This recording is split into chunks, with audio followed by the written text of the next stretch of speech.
Hi there, so Honkai Star Rail is about to be officially released in a few days, and in this video we're gonna go through all the basics you should know before starting to play the game. Also there will be a timestamp, so if you're interested in something particular, just feel free to get to the description and pick a thing you want. And right before the start I want to make a short disclaimer: all the things we're gonna talk about are based on closed beta 3 and might be slightly changed in the official release of the game, so just keep that in mind, and without further ado, let's jump right into it. First of all, let's talk about summoning and gacha system. As in every other gacha game, to obtain majority of characters you have to summon for those with your premium currency. In this game, premium currency is Stellar Jades, and you can use those to buy two types of tickets. First one is a regular Star Rail Pass and the second one is a special Star Rail Pass. Regular Star Rail Pass is used for constant types of banners. We have two of those in the game. First one is just a regular banner which will never go away from you. In this banner we have a fixed list of 5-star characters and light cones which you can obtain, and these most likely will never be updated. At some point we might get some slight changes of a 4-star characters with addition of a new ones, but it might happen in months or even years, so there is no real reason in saving up those tickets. You can just use them whenever you get those. And we have a guaranteed here: after doing 90 summons here we will get a random 5-star. It's 50-50 if it will be a 5-star character or a 5-star lightcon for this banner. Also we have another type of guaranteed exactly in this banner, which is 300. After doing 300 summons on this banner, you one time will have a chance to select one 5-star character from the list of 5-star characters available in this banner. After that there won't be a reset for 300 and you will only be able to get those 90 guarantees, so there is no point in rushing. You don't have to spend your Stellar Jades on this banner, because anyway eventually you will get to those 300 and grab your free 5-star character. The other type of a regular banner is a starter banner, which is really similar in terms of units available here. The only difference is here we do the multi, which is 10 summons only for 8 tickets, while in every other banner we have to spend 10 tickets. And also here we have a guaranteed on 50, so after doing 50 summons you will get one random 5-star character. It will be only a 5-star character, not a lightcon, and after that this banner will just disappear. So for casual free-to-play players the main goal is to just summon first of all in your starter banner, get random 5-star character, then with this 5-star character just enjoy the game and slowly get to those 300, which you'll have to take a while to actually get to.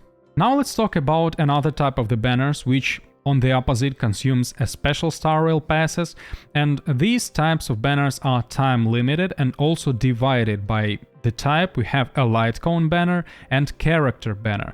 In the character banner the guaranteed system works a bit different to the regular banner, because we are guaranteed to have a character on our 90 guaranteed, but this might be 50-50 between a character which is featured, which is time limited, or just a character from base general pool. After your first guaranteed, if you got a non-featured unit, the next 5-star will 100% be a guaranteed one. And the chance for getting a 5-star, no matter what banner we are talking about, is 0.6%, so most of the times you'll be getting your 5 stars only from the guaranteed. You have just to keep that in mind, and that's why lots of people consider re-rolling for a 5-star character, which will be our next topic. So now let's talk about rerolling, and if you're completely unfamiliar with this process, I'll try to explain this. When the game is out, you just start, you rush the story to the moment where you can actually do the summons, you grab your pre-registration rewards where we have 20 tickets and those will be given to everyone.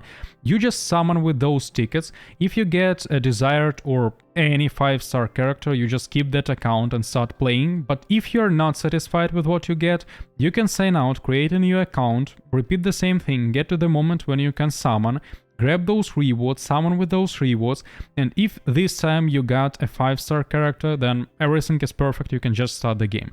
If you this time did not get a 5-star character too, then you repeat the same thing, and you can theoretically do this just infinite amount of times, but practically you can just burn out. So it really depends on your playstyle. If you consider yourself as a super efficient hardcore free-to-play player or a min-maxer, then it's of course better to reroll. But if you don't really care that much, if you're a casual player, it's much better to not care about rerolling, not waste your time, because on the background to this part of the video you see the process of playing the game before you get to the moment when you can actually summon. It takes a while. When you will be in shape, if you do this 10 times, you may do this maybe in 30 minutes, but again, it's still lots of time. There is no guarantee that you will get this 5-star character after the process of rerolling. It might take maybe up to a few days, so if you don't really understand why should you do this, just don't do this, it's not your cup of tea. Now, finally, on 6th minute of this video, let's talk about combat system, which is really different for those who came from Genshin, and in general you might be unfamiliar with this turn-based system. Here we have a really important characteristic, which is called speed. Every your and enemy character has this characteristic, and to be really simple, the more speed unit has, the earlier this unit will go in the order of turns. It's much more complicated, you can dive really deep into it, but since especially at the start of the game there is not that much space to actually manipulate with your speed, that's actually more than enough for you to know about speed. So let's go on and discuss your character's abilities during combat. And during combat you have 3 things to do for every of your characters. The first one is basic attack, which is similar for almost every character with some exceptions.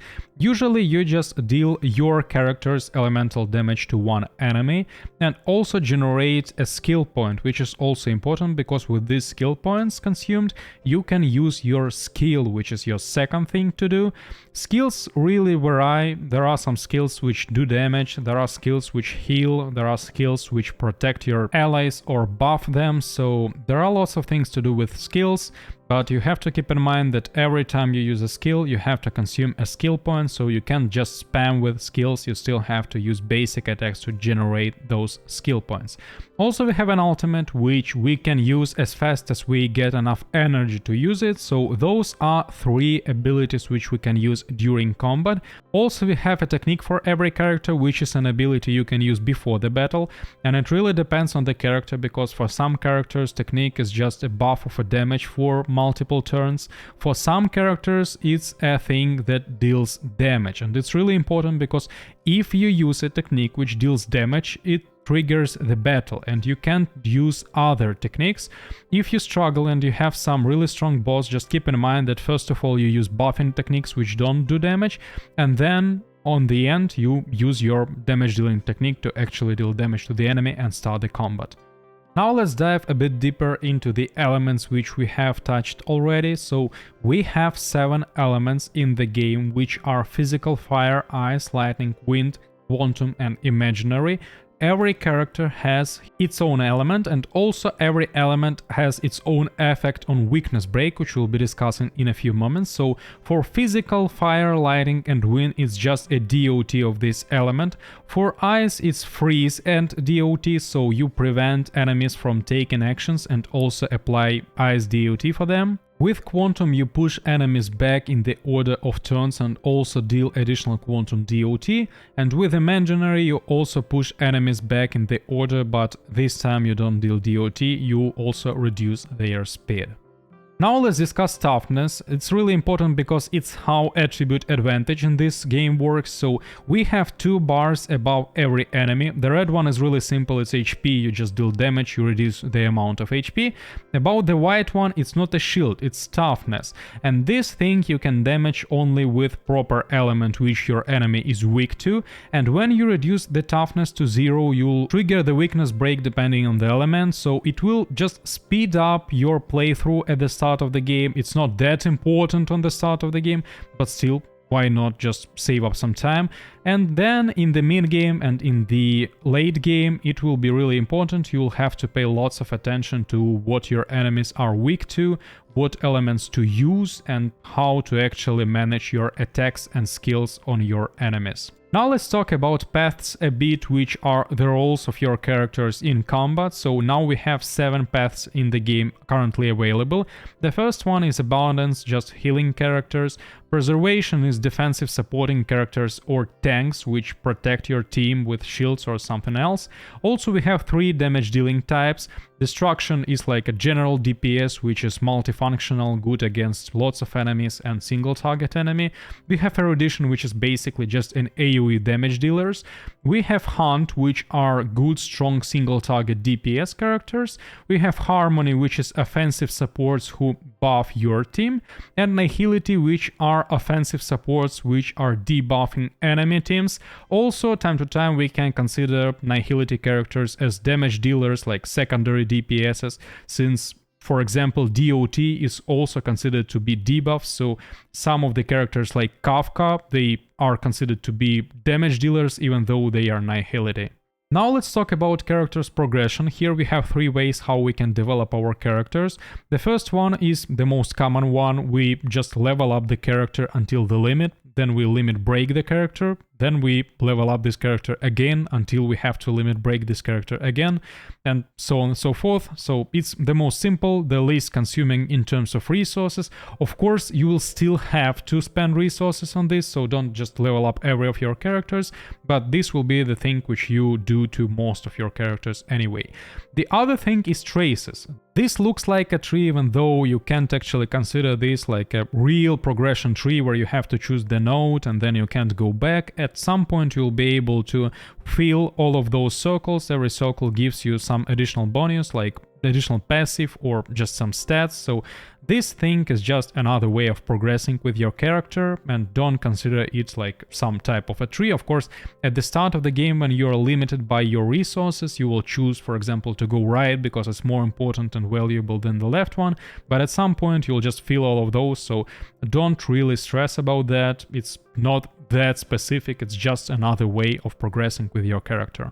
The thing which you might be stressed about is an Eidolon system, which is a dupe system for this game. So for example, to give your character Eidolon 1, you have to get 1 additional copy of this character. And it's really hard to talk in general about Eidolons because they really depend on the character. Some Eidolons are really strong, some Eidolons are meh, so in general, those are just the dupe system of this game. You have to get more copies of the same character to increase the Eidolon level. Now let's talk about account progression in general, because you have an account level which actually limits your character's progression and in general your development in the game. So you just have to achieve levels of your account by earning XP. You can earn XP, for example, by doing your daily quests or just by going through the story. At some point you will be able to increase your world level, which will increase the strength of your enemies and also will increase the level of loot you're getting. So at some point consider increasing this world level, but keep in mind that you might struggle a bit when you increase the level of the world if, for example, you don't care about your characters at all. So first of all, right before increasing the level of your world, just increase the level of the characters, then increase the level of the world, and then you are able to farm even more and even better stuff to then increase the strength of your characters and then again level up your world. Now let's talk about the icons, which we already touched in the summoning section, because those things you also have to summon for, and these things are a bit similar to weapons in Genshin Impact, because you also use a lightcon for every character, though there is a bit of a difference, because you can practically use every lightcon on every character, though for lightcon to actually work you have to equip it on the character with a proper path. For example, Hunt lightcon you will use on Hunt characters, and then the effect of this lightcon will work. About the development of lightcons, it's almost the same as the characters. You level them up, then you ascend them, then you can dupe up those lightcons. That's why the best strategy might be to just use 3-star lightcons at the start of the game, since you can dupe them up easily and then just transfer them to some like secondary teams and develop your 5-star lightcons for the main characters. So that's practically everything you have to know about lightcons. Just keep in mind that you can, for example, use a destruction lightcon on a Hunt character properly. Now let's talk about relics, which are gearing or equipment system in Honkai Star Rail. So we can apply up to 6 pieces of relics for every character, and they are divided into 2 groups. We have just common relic set, which can contain up to 4 pieces, has 2 pieces bonus and additional 4 pieces bonus. And also we have a bit specific planar ornaments, which can contain up to 2 pieces, and they have only 2 pieces bonus. So you can, for example, make a 5 pieces bonus set or a 6 pieces bonus set. About just relics, it's really simple. You have head, hands, body and feet. For head, the main stat is always HP. For hands, it's always attack. For body, it's random, so it will depend on what piece of relic you actually get. The same goes to feet. About additional stats, of course, for every piece of set, it's random one, so it will depend on your luck. We have different rarity for every piece of relic. So, for example, at the start of the game, you'll have 3 stars and 2 stars. But since you save up all of your fuel at some point when you level your world up, you will be able to farm 5-star relic pieces. So that's why we actually save up our fuel to then get much better sets of relics. About planar ornaments, they are a bit different and they are a bit harder to farm. You just have to keep in mind that you can, for example, combine your planar sphere with feet, hand and head, for example. It won't work. They have different set effects. So that's the main idea you have to know. That's actually it with relics. Again, they are not that basic. You won't be dealing with those like first hours of the game, but you still have to make just any set as fast as possible, so you can just get some additional bonuses from those. You don't have to actually farm for 3-star relics because they are much worse than 5-star relics, and it's much better to save up your fuel and then farm for 5-star relics. So that's basically it with relics. Again, for start of the game, it's more than enough for you to know. Now let's talk about endgame content, which will be available on release of the game. It's not that basic thing about the game, so we won't be getting really deep into it, but you just have to know that we have 2 types of endgame content. The first one is simulated universe. It's just a roguelike content where you just select some random passives you can get, and then depending on those passives you create synergies and can actually finish this activity with not that strong team as you was just lucky with your passives and the enemies you get. About the other content, it's a Forgotten Hall, which then will become a Memory of Chaos, and here is much harder. You have to use 2 teams. It will depend on what amount of turns you took to actually finish the stage, and then you get some amount of stars. So it's a bit harder. Of course, it's better to finish both of those endgame activities because they regularly give you additional rewards. But anyway, it's not a basics things to discuss, so just know that we have 2 endgame activities currently in the game, and we might at some point get even more. That's actually all I wanted to tell you. Hope it was helpful. Share in the comment section if I maybe missed something which you consider to be a really important basic things in Honkai Star Rail. And that's all for now. Thanks for your kind attention and see you soon.